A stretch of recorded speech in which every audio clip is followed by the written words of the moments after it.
La plateforme d'intégration et de test de l'Observatoire de Versailles-Saint-Quentin en Yvelines est une institution permettant aux scientifiques d'effectuer leurs recherches et développements technologiques au plus haut niveau.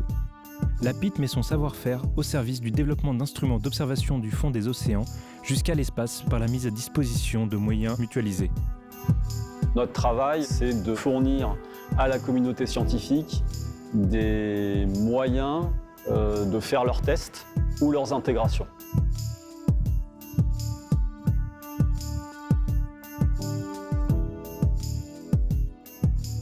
Nos équipements sont adaptés pour des instruments qui sont pour l'étude du climat, donc qui sont des instruments qui vont faire des mesures dans l'environnement extérieur.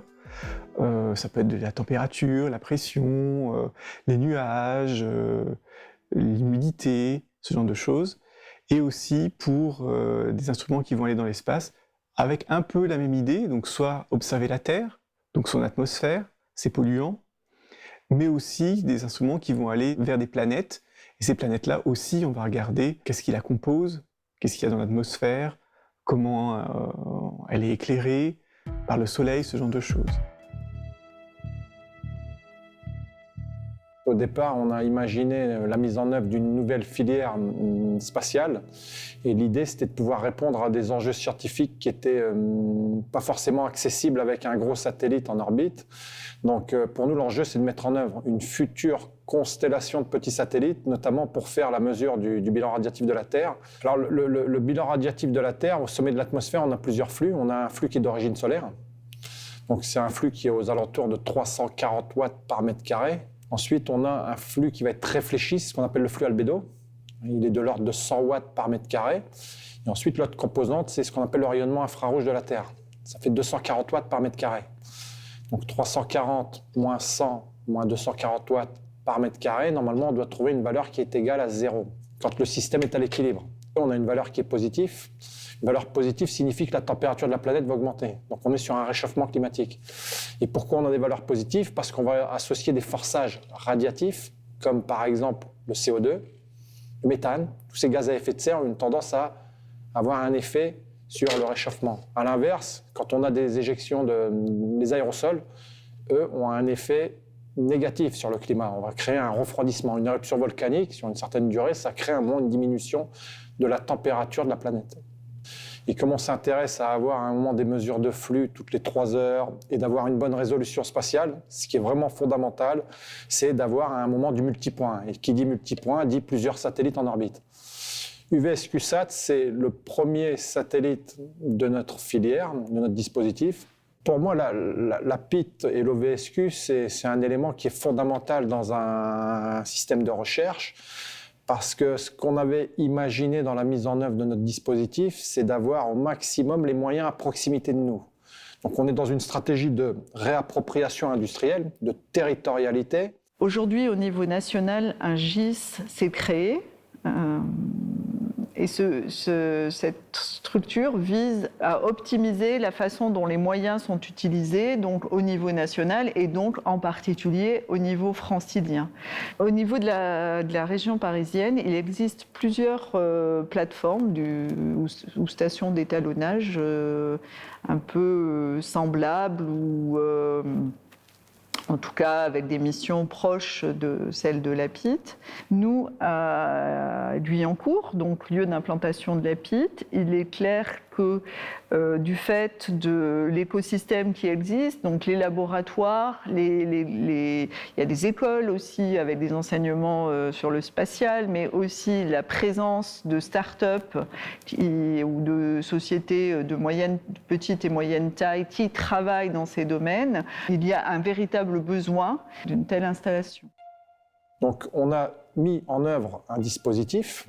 On a intégré le satellite dans les salles blanches de l'OVSQ-PIT, donc qui sont à côté de nos dispositifs. Ensuite, on avait à un moment tous les moyens de test pour pouvoir vérifier la tenue du satellite en environnement. Donc un pot vibrant ou vibrateur électrodynamique qui permet de simuler les conditions dans lesquelles seront les instruments ou dans lesquelles ils vont être transportés.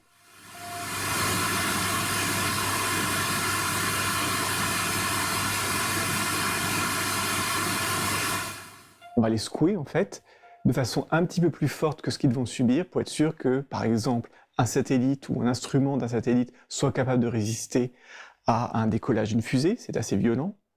Mais on peut aussi avoir pour des instruments terrestres, par exemple, pour être sûr qu'ils résistent à la houle quand ils sont sur la mer, pour être sûr qu'un instrument aussi, par exemple un morceau de télescope, résiste à un tremblement de terre, parce qu'ils peuvent être mis dans des endroits où il y a des tremblements de terre.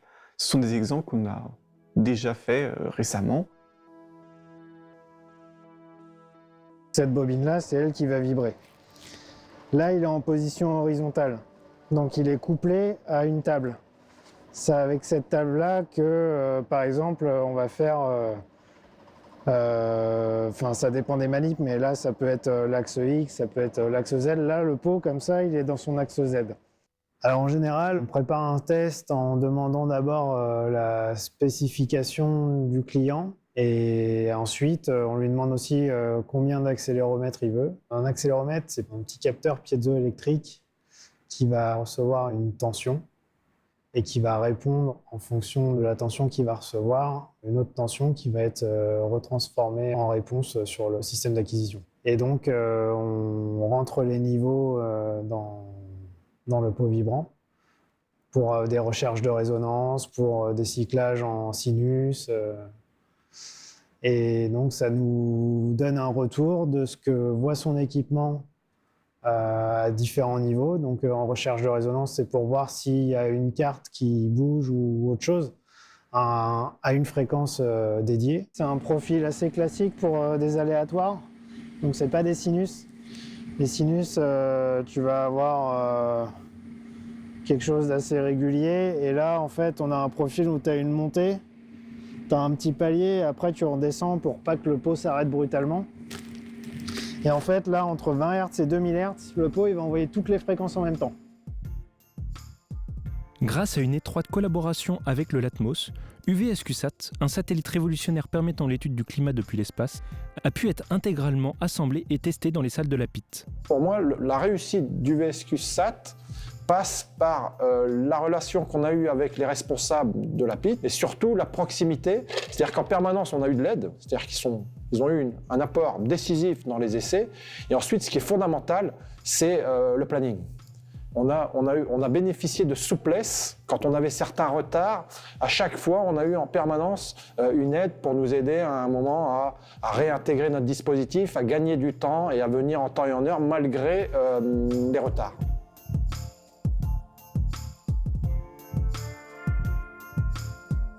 Voilà, alors il y a une chose qui est fondamentale dans ce genre de programme, c'est qu'il faut les rendre à un moment compatibles avec des carrières. Alors typiquement, on a vu qu'il y avait des missions qui pouvaient durer dans le temps, qui sont très très longues, c'est-à-dire on peut avoir une idée qui émerge à l'instant T, par exemple, aujourd'hui, et puis elle va être mise en orbite 20 ans plus tard. UV-SQSat, c'est un projet qui a été réalisé de façon extrêmement rapide, puisqu'il a été conçu en même pas 2 ans, et surtout assemblé, intégré en moins d'1 an. Entre le moment où on débute le début d'intégration et le moment où il est envoyé par une fusée, il y a 1 an à peu près, même pas. Donc c'est un projet beaucoup plus rapide, et la PIT, encore une fois, a accueilli l'intégration, donc l'assemblage, d'abord de la structure, puis des différents éléments électroniques. La question à se poser, c'est comment on pouvait à un moment imaginer des dispositifs ou des missions qui pouvaient être compatibles de la durée d'une carrière. Et surtout, le mot-clé aussi, c'est d'un moment trouver la notion d'amusement. Ce qui est fondamental, c'est que les gens trouvent un plaisir dans ce qu'ils font. Donc, dans l'affaire que l'on a mise en place, on a essayé de connecter l'industrie, on a essayé de connecter la partie éducation et la partie recherche.